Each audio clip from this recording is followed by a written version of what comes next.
The struggle of the rebellion is often focused on the idea of regular people making a stand and fighting the imperial war machine. It is not a lie and makes for great propaganda. Yet the Alliance does have a portion of its forces who are military trained and not just gifted amateurs. The Forged in Battle Guide is the book for the soldiers in the party. Adding more subclasses, gear and options. This was a book I had wanted for some time.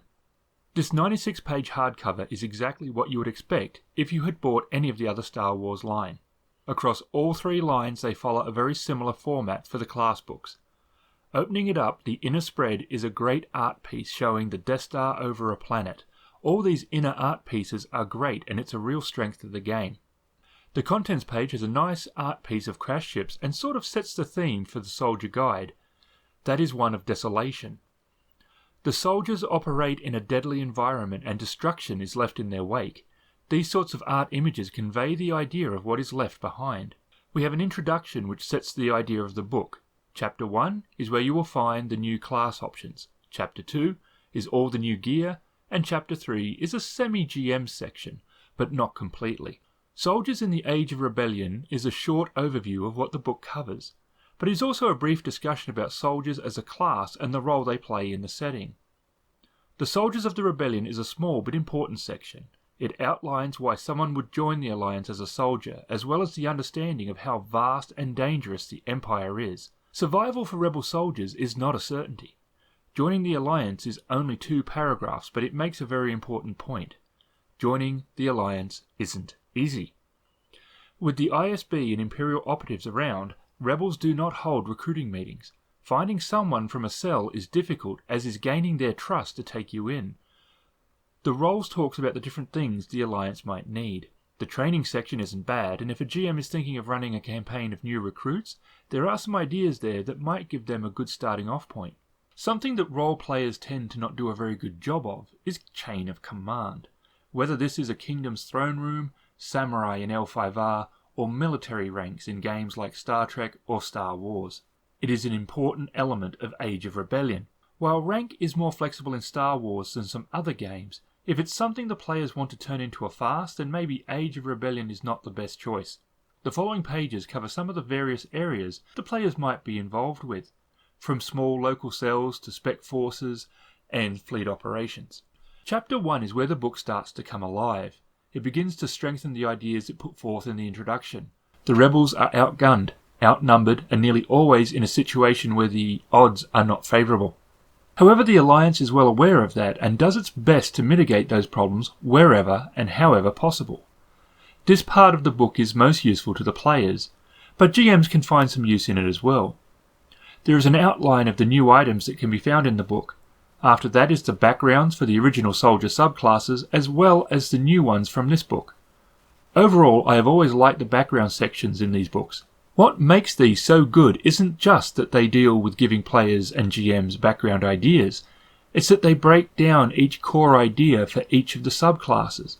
The Avenger starts its description in a way that gives good basic ideas, but then it gives a paragraph for the Commando, Heavy, Medic, Sharpshooter, Trailblazer and Vanguard. It's a super nice touch. Players will often change or come up with their own, but sometimes this is a good place to start.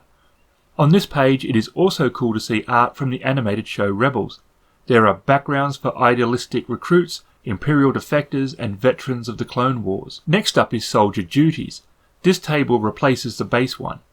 It has some okay ideas, but not sure duties are super needed. I have found for the most part players work that out without the table, but if you do use it, then it is nice to have a more class-specific one. One area this time that I was a little disappointed in was the new species. Now this is totally subjective and the next person might think that this is the species list they've always wanted.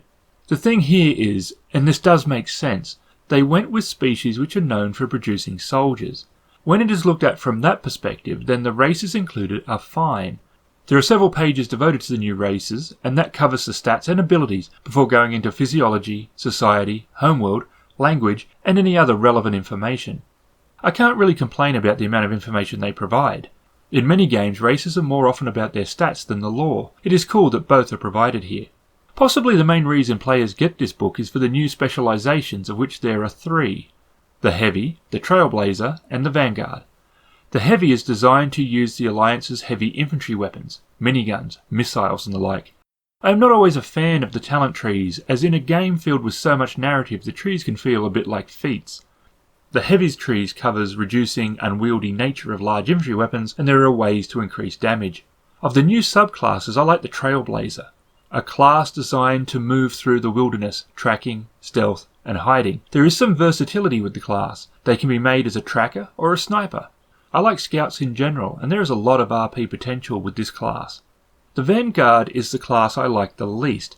This is really because they feel the most generic of the new ones. They are designed to be your frontline fighter.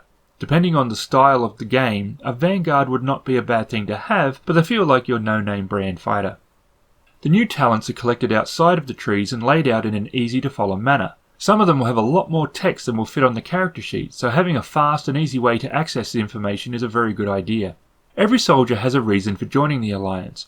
The opening line for motivation is really an essential point. You don't just join the Alliance. There has to be a very solid reason for joining an underarmed and massively outnumbered force. The motivation category is a D10 roll and covers 5 options. The relationship table fleshes out some options, but I really think you will come up with better ones yourself. The signature abilities are the bottom of the talent trees and are for experienced characters who have played for a while and worked through their tree. The bigger they are is built around bringing out the big beasts and vehicles.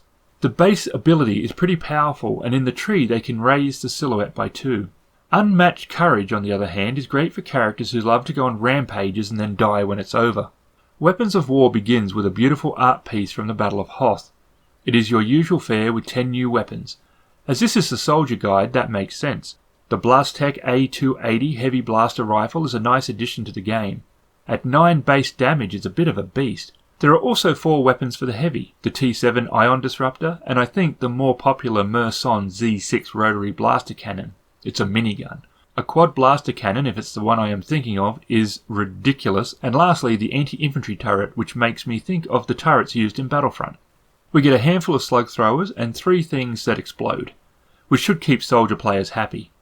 There are also a couple more melee items, but nothing stood out to me here. Armour is always popular, and there are 5 new ones, though only the Rebel heavy battle armour is shown. We get 3 weapon attachments, as well as some communications, scanning and medical. There are 4 survival items, and while not exciting, they are useful, and we get the Rebel Hoth Trooper backpack and how it can be customised with a variety of options. I always like new vehicles, and we get the AT-TE from Clone Wars. While it seems a little out of place as the book is focused around the Rebellion era, it does say that you can still find some in service on backwater worlds. There is a nice sidebar explaining why there are walkers in an era when they have hover technology. It makes some good logical points, but they could have simply said, because it's cool. There are a couple of walkers, transports, and the repulsor tank. I think this is the one that featured as a miniature in Imperial Assault. Airspeeders are always a good addition, as it's something players can run into and use semi-regular. Here again it is dominated by a Clone Wars era vehicle, low altitude assault transport. One of the cooler things to come out of the prequel movies, I think, and we get 2 variants, the troop transport and the vehicle carrier. Nice to see these beasties making its way into the game. Next up is my favourite part of the book. This is the information and suggestions on how to integrate a soldier character into the campaign, and also how to add story and encounters that will give them some focus and importance. I like this section because it tries to give the GM ideas on how to make the soldier more than just the generic fighter. It is very easy to fall back on a very simple idea. It discusses the roles of fighters and how other classes may interact with them, the risks they take and how it affects the class. The chain of command is examined in a little more detail here as well. It is a good reminder on why it is important in Age of Rebellion. The motivations get a bit more depth here. It's not bad at all, but like earlier, the players will come up with good ones themselves. But for new GMs or players, the added information may be of value. The specialized roles talk about the classes. This mainly covers the ideas already presented for each one, but for new GMs or GMs who get themselves stuck on just one idea of what the soldier is and can do, then this section helps them to maybe look at them in a different way. The soldiers in other stories are possibly the best part of the GM section. Soldiers are combat orientated, obviously, and while many of the other classes are not. The presented ideas are how each of those other classes and the soldier can connect and add to the story. It's good, solid ideas that can help a GM jumpstart an approach to making the party function well together and be an interesting narrative experience. The book comes with 3 adventure primers. These pages, I think, always would be better used elsewhere. However, it is possible that some people find them useful, so their inclusion may not be a bad thing. The campaign section has ideas for making a campaign around soldiers, especially if the party has gone for several soldiers in its makeup. I dig the Hoth Trooper's picture as it does a good job of showing how unpleasant it can be for a soldier. The section covers trench warfare, raiding, as well as street fighting. Fortifications are an important element in the defense of bases. The section includes some basic information and a couple of tables. It goes into a little bit of information for each one, and it is a good opportunity to work with any engineers in the party. The combat environments discussion gives some information on where and how soldiers may fight, how they can utilize the environment, use it to be a force multiplier, and how to allow players to be involved in the narrative of the environment. Urban combat is one of the most deadly environments to fight in. It discusses some of the issues surrounding it and comes with a table for spending the various narrative dice rolls. It's a nice idea, these tables, as it can sometimes be hard for players to come up with ideas for what happens. These are not an exhaustive list, but there are enough to start some ideas. Following along the same lines is boarding actions. Rebels often have to take vessels, sometimes for supplies, sometimes to add to the fleet. There are good ideas in this section, and a table for narrative spends is again useful to giving new ideas. Wilderness combat opens with this beautiful piece of art, though any scout would not be standing so prominently upon the skyline. Overlooking that though, it is an amazing art piece. There are so many types of wilderness that the section is a little generic, but it's still useful. The book ends with ways to reward the soldier class, some spoils of war but also battle scars, which may or may not be a reward depending upon a certain type of view. Overall, I was happy with the book. It wasn't quite as deep as I hoped it would be, but it falls way short of being bad. If you have any soldiers in your party or are thinking of making one, then the book would be a worthwhile purchase.